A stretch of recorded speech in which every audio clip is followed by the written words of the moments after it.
இந்த அழகான கண்ணுக்குட்டி தாங்க போன வாரம் புது வரவு. இது பிறந்த 1 வீக் தான் ஆச்சுங்க. அவ்வளோ அழகா இருக்குது பார்க்கவே. கலரும் ரொம்ப சட்டலாக க்யூட்டாக இருந்ததுங்க.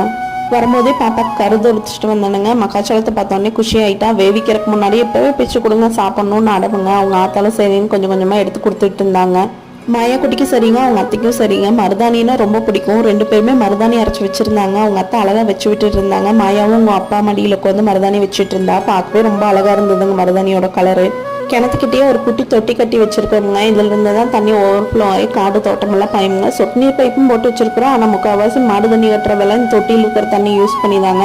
மாட்டுக்கு பார்த்தீங்கன்னா நம்ம சல்னு சொல்லுவோமுங்க, மலம்பில்னு சொல்லுவோமுங்க. இந்த தட்டு தான் அதுக்கு கொடுப்போம். பச்சையாக இருக்கும் போதே ஃபீட் பண்ணிடுவோங்க. இதை அரைச்சி போட்டால் கொஞ்சம் நல்லா சாப்பிட்டுக்கும், இல்லைன்னா கொஞ்சம் கழிவாடு வரமுங்க.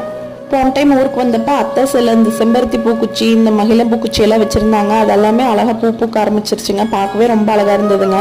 அடுத்த வீடியோவில் நம்ம தோட்டத்தையெல்லாம் சுற்றி பார்க்கலாங்க. பாய்ங்க.